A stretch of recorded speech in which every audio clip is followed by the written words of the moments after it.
Welcome back to Dungeon Siege. Last time we were at Glayson looking for books, and we found one. We are still missing two.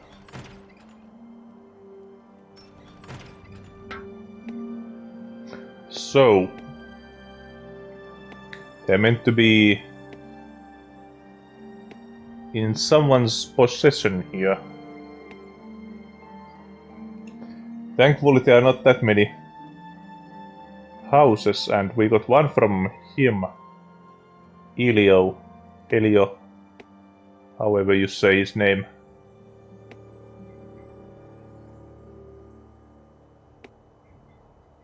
No, there's not any in there. I wonder if one is...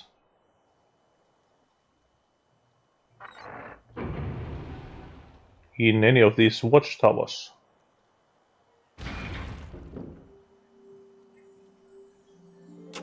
No.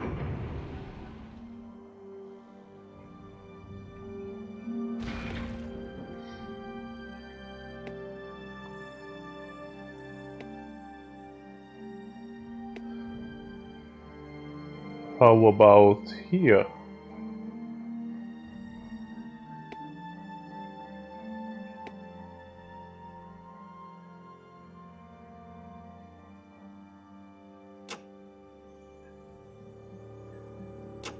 No.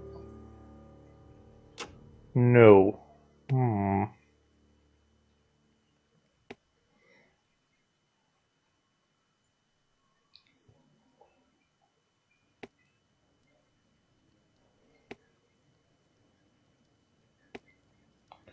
Well,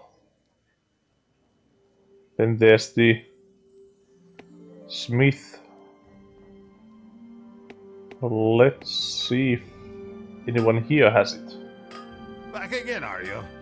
I'll bet you've got some tape. Best of luck now. Nope. He's still missing his house. And how about the captain?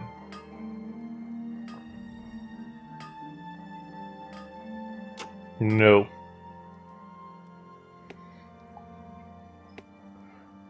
Neither of these had it.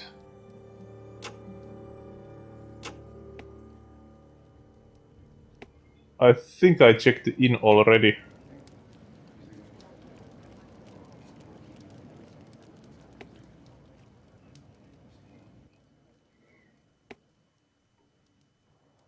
But there is still another watchtower.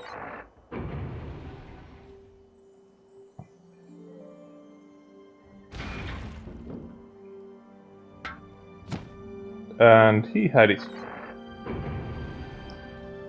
So, now for some law and a disappearing statue, I think.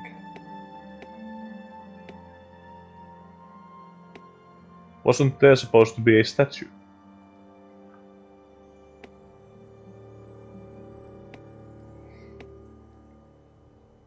Well, before we return them, let's read up.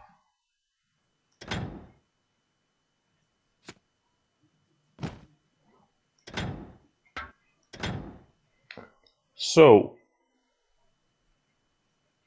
Fadewur's Way, Volume 1.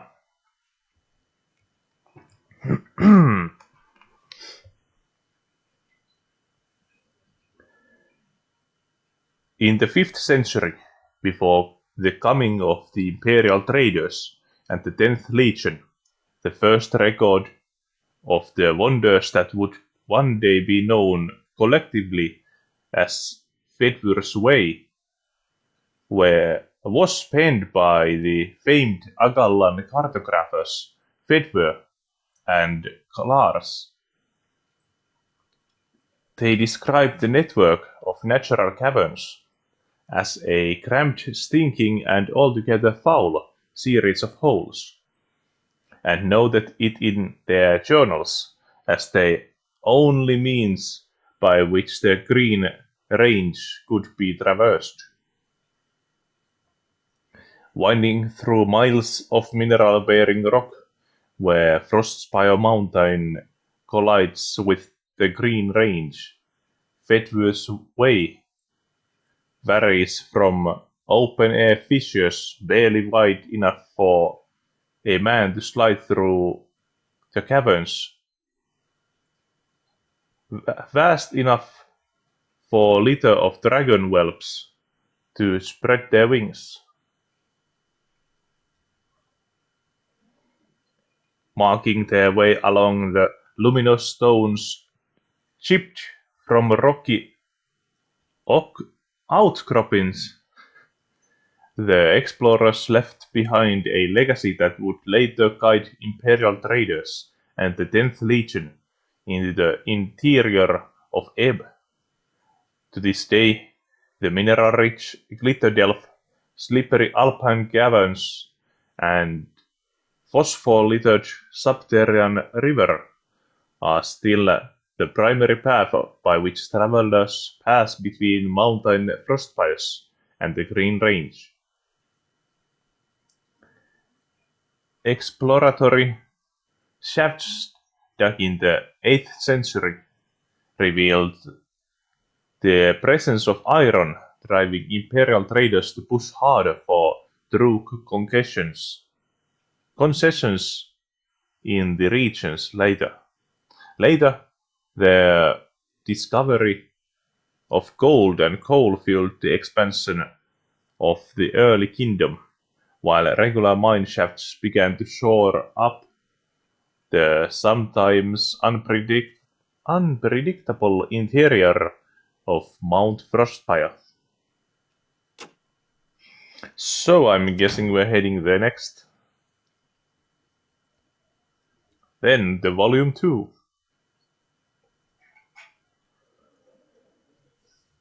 For all the natural wonders of Fedor's Way, the folk of the kingdom have wrought a number of miracles on their own while improving conditions in the Glitterdelf mine.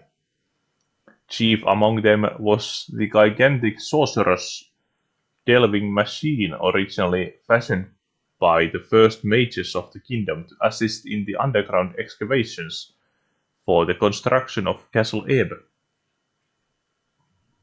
Elevators and conveyors drawn on belts and winches allowed miners and materials to move between levels with astonishing rapidity.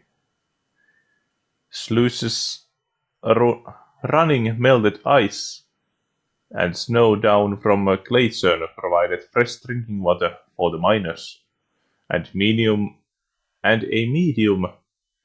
in which gold could be separated from the rocky silts.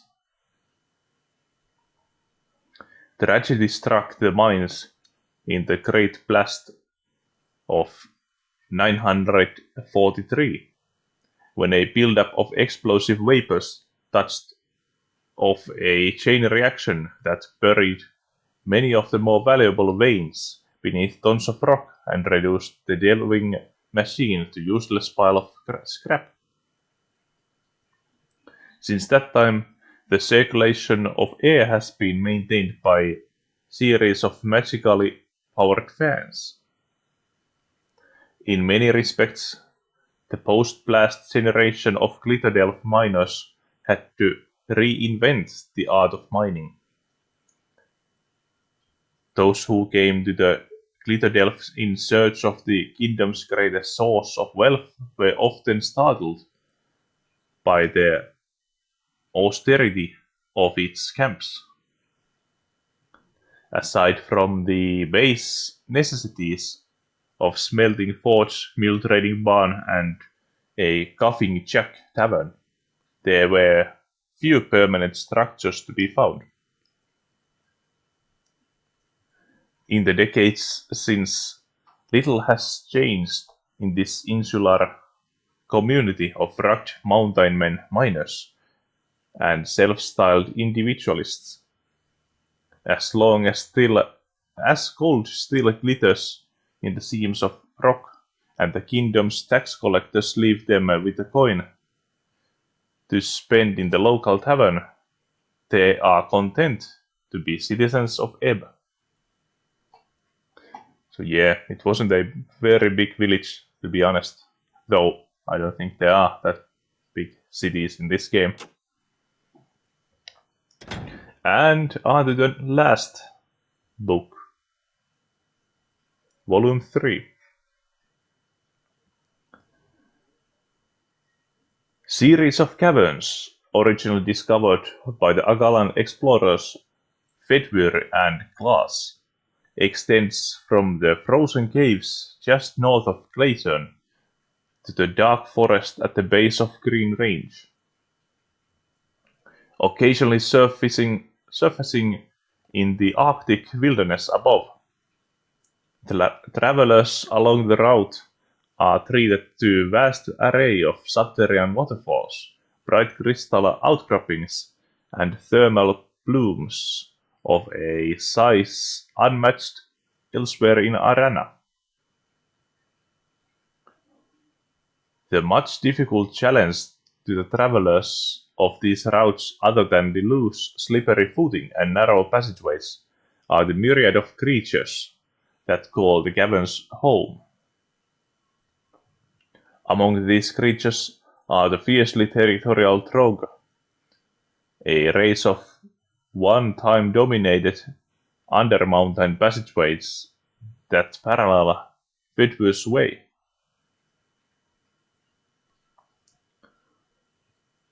Several campaigns of the 10th Legion sought to clear the Trog menace and establish a secure trade route through the Alpine caverns. These campaigns never managed to eliminate the Trog, but subsequent increase in the variety other more reclusive creatures did result. The surviving Trog are considerably less aggressive, though they still present considerable danger when encountered in groups more than 2. Maintaining the safety of the caverns requires regular Legion patrols, dispatched from Glacier, a luxury which can only be afforded in the times of peace.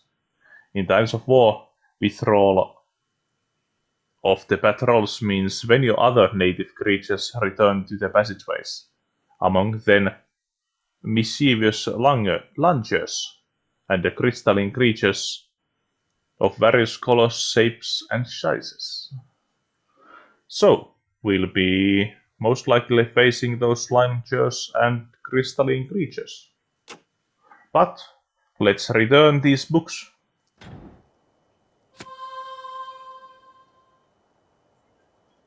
And I got 200 gold for it. Thank God I read the book since then I go on. But now we are basically done with Glacier. We've taken the quests and prepared ourselves for the journey to come. So, let's head out and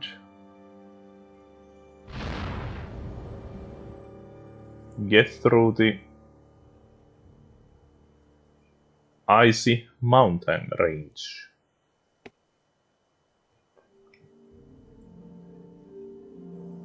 But let's ask.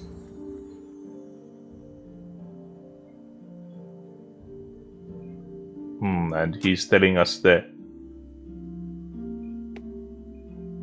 timing is a bit bad.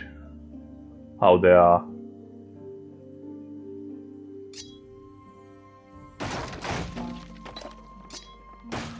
There are dangers and other obstacles at this time.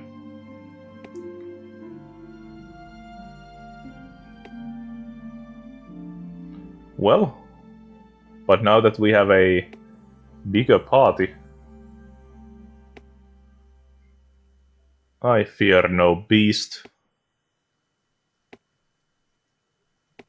If they ever happen to.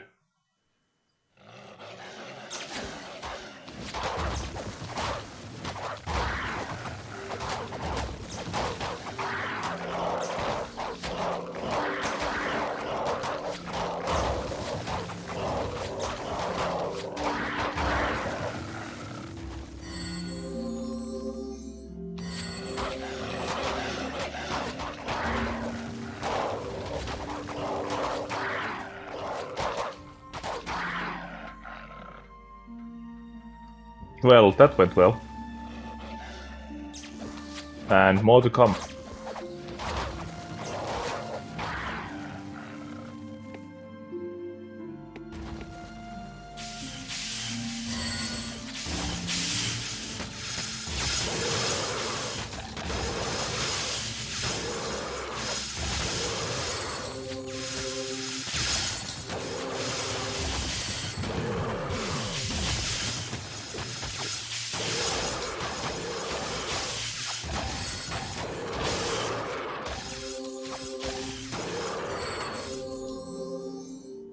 Yeah, maybe I need to have the lesser spell ready for Lorun, since he runs out of mana otherwise.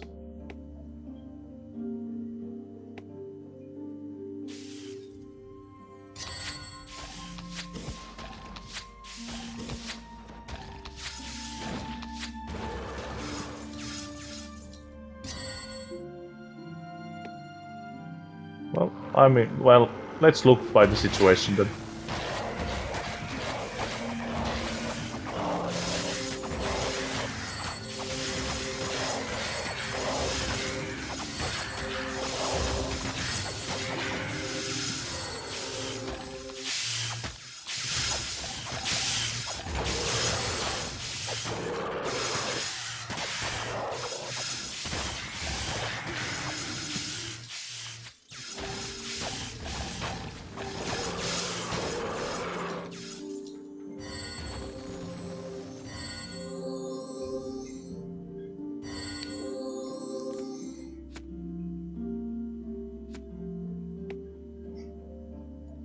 The calm music really elevates the combat.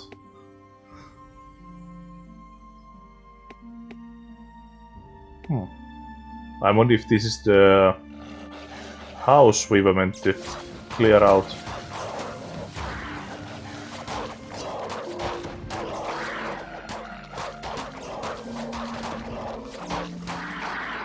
Do any of these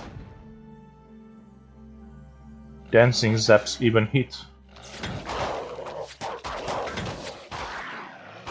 Yeah, you might be going back on the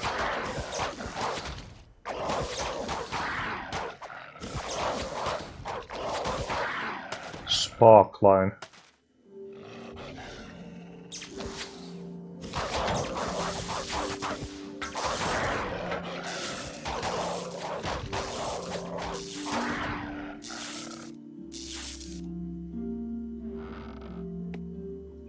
And I saw a Yeti, or whatever, they are food rocks.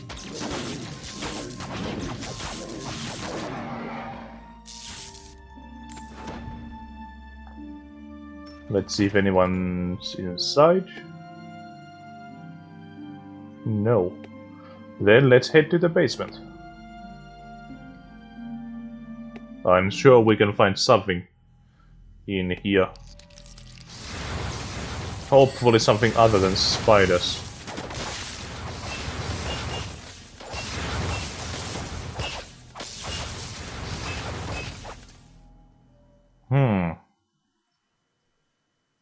Frost golems and frost spiders.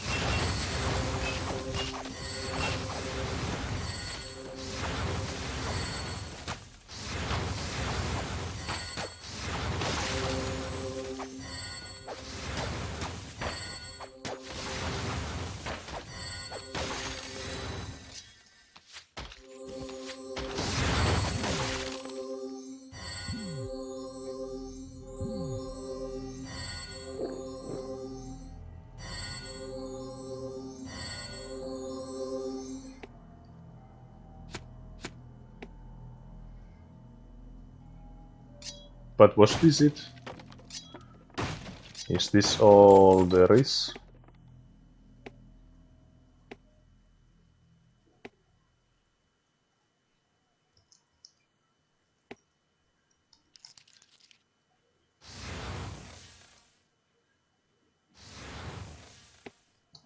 No. I think we found more enemies.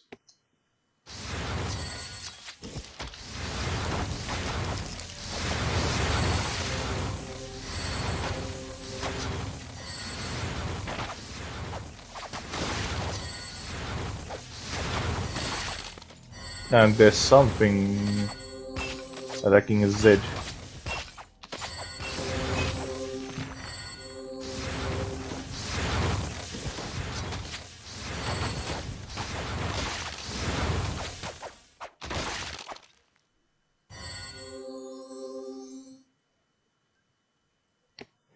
So this was a bit larger than I thought.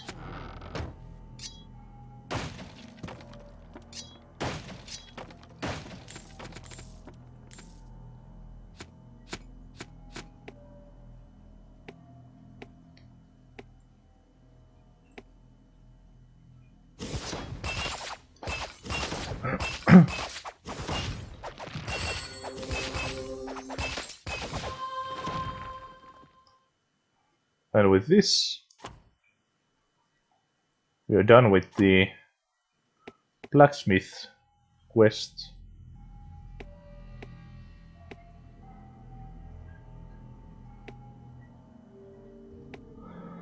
Now, where are we on the next?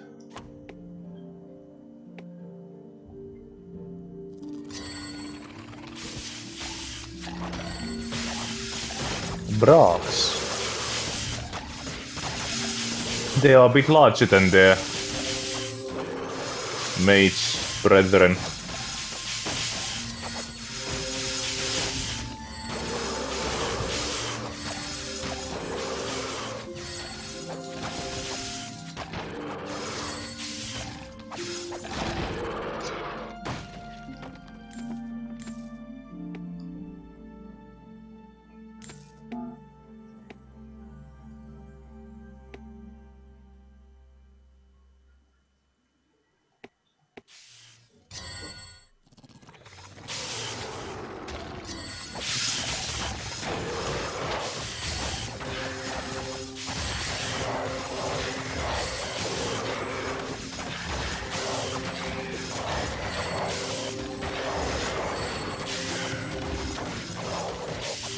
I'm barely able to keep people alive. And something is after a flare. We can't handle it yet.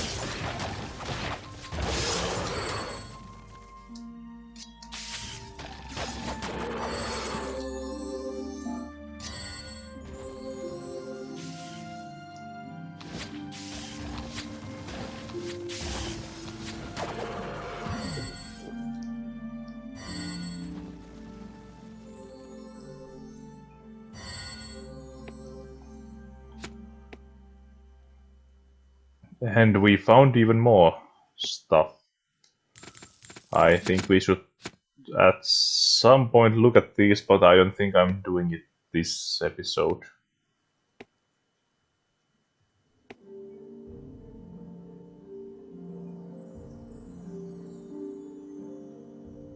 Well, I guess I'm heading here. Yes, I see wolves.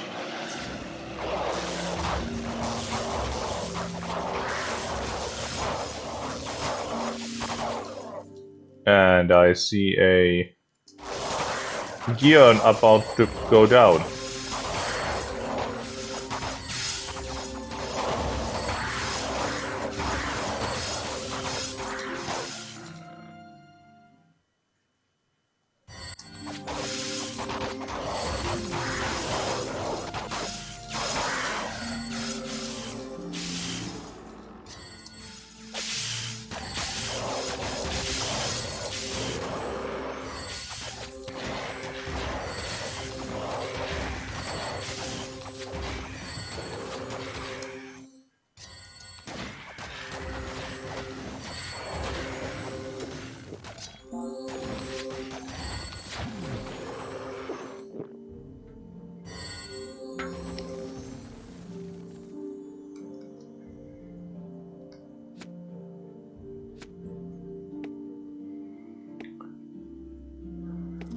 These fights are starting to get a bit harder.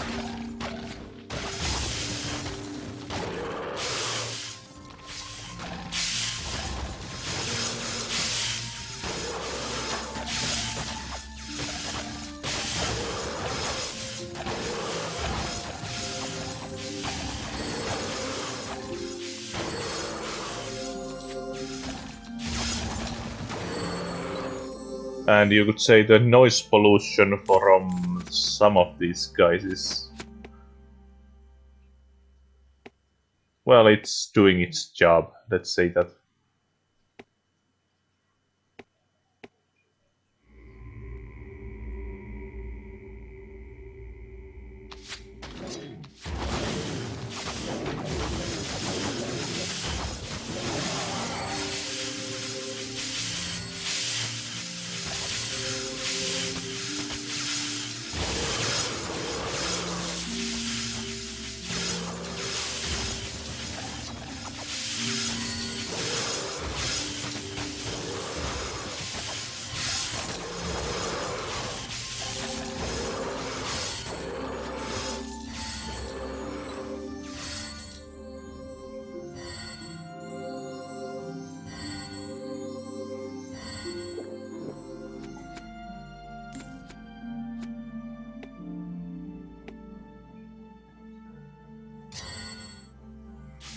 There are enemies every few meters.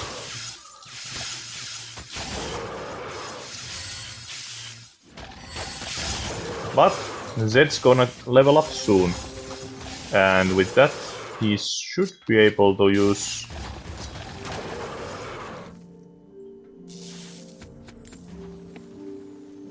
a new spell.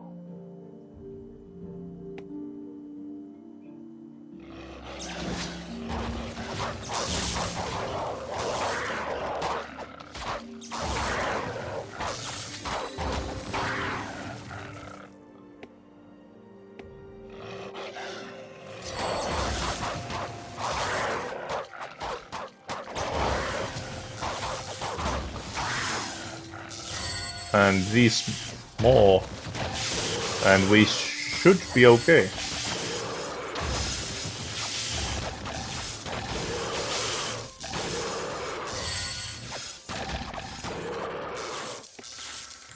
No, not yet. There's something throwing big rocks at me, I think. Let's see if we can find something. And there's the level. Since now he should get a... no.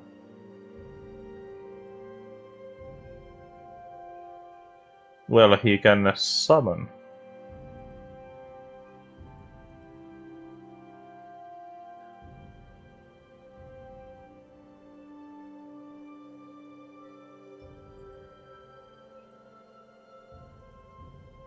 But I'm not sure if it's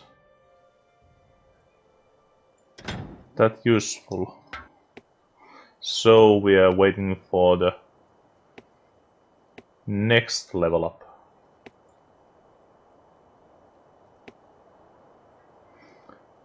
But actually, since we have a